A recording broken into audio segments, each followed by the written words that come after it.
What an amazing debate we've had to launch Idea City this year. I'm going to be talking about artificial intelligence as it relates to autonomous vehicles. 94% of car accidents are due to driver error. So in 10 years' time, when the only new car you can buy is an autonomous vehicle, an AV, think about the 40,000 lives in North America, US and Canada, that will be saved every year. Think about the 2.5 million people who won't be maimed. Think about Humboldt. Think about the tragedies that families are spared. That's the great news. But if you sell auto insurance, you're going to witness a $500 billion a year market disappear. Now, I'm going to play you a little video, and this is from the dash cam of a Tesla in a Scandinavian country. And the AI, the autonomous system, will send off an audible alarm. Watch when you hear that if you can see anything wrong.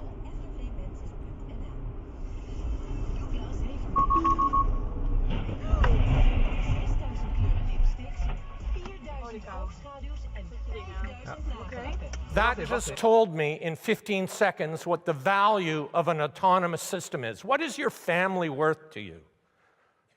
Now think about the implications of this. Who's going to go buy a used car that doesn't have an autonomous system for your kid in 10 years' time?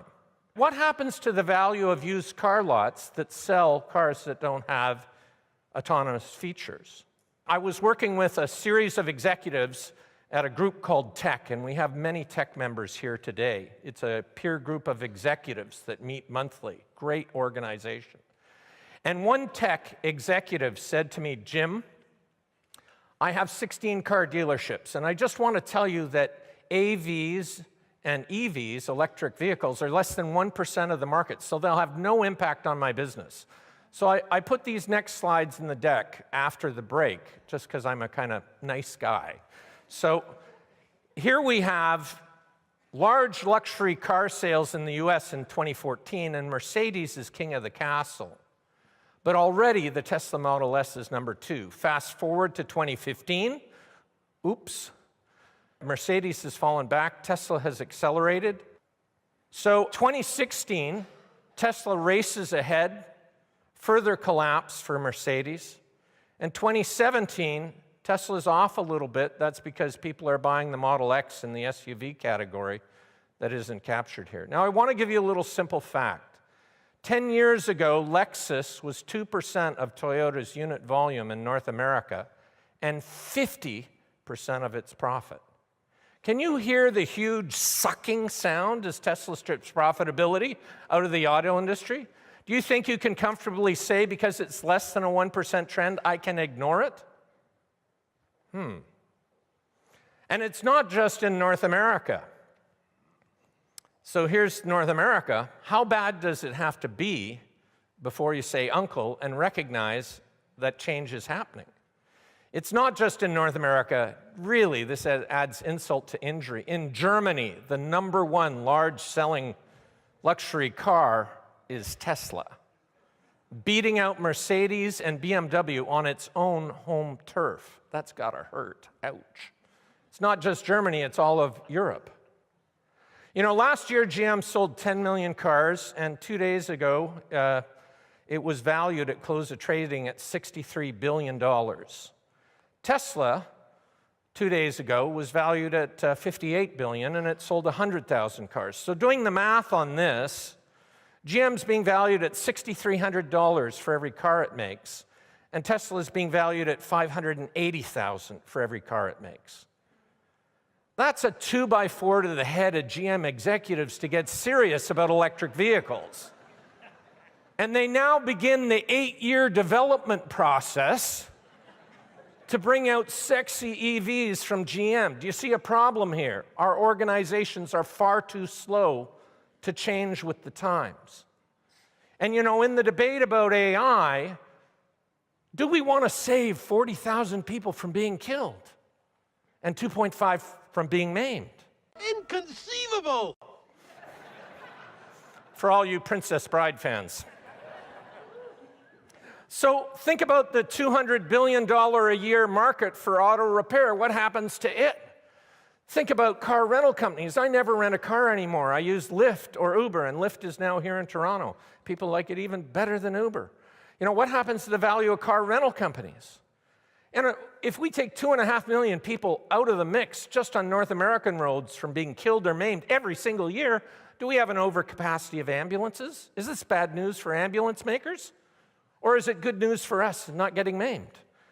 And in New York City and Manhattan, it takes 2.4 minutes using an Uber to get to an emergency room. It takes you 10 minutes using an ambulance. If you're having a heart attack or a stroke, do you think those minutes matter? Are you going to debate the AI deployment of Uber cars, or are you going to get to the hospital? You know, and do we have an overcapacity of emergency room capacity? If we're taking 2.5 million people out of the mix, are hospitals going to have to change? And we heard about lawyers already. We love them so much. What happens to personal injury lawyers when there's no more whiplash? The poor lawyers. And people say to me, Jim, I love driving. I get it. If you're in a Maserati doing switchbacks on the Amalfi Coast, I get it. But if you're in stop-and-go traffic in Toronto, where's the joy of that? You're either burning out your knee or you're burning out the clutch in your Maserati, right? We waste $6 billion a time in traffic. Couldn't we do something better with that? So in 10 years' time, when you drive to work, you'll drive to work, but you'll be in the back seat, you'll be writing a report, Skyping with your grandchildren, reading, sleeping. And when you arrive at work, you're going to say to your vehicle, go forth and earn your keep. You're going to put it into Uber or Lyft's autonomous pool to make money while you're working, rather than paying $40 a day in the downtown financial core for parking. So what happens to the value of parking lots? Good time to short the parking lots. But McKinsey says that we have 61 billion square feet too much of parking in the US.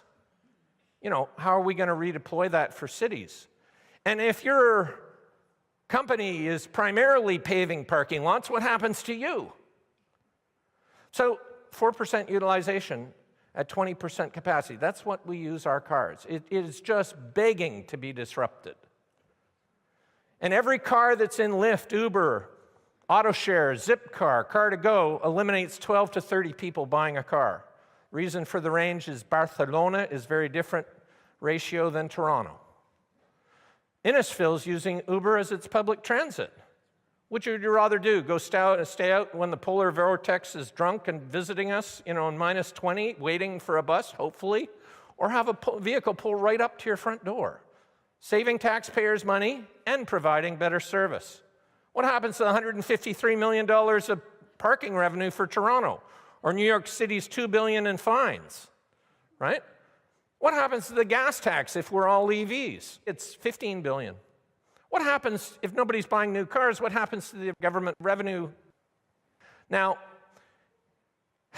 you're thinking, you're going on and on, Jim. Yada, yada, yada, I don't believe it. Here's New York City in 1900, and if you look closely, you cannot see a single car, not one car. 10 years later, you cannot see a single horse. So before you get too worried, think about this.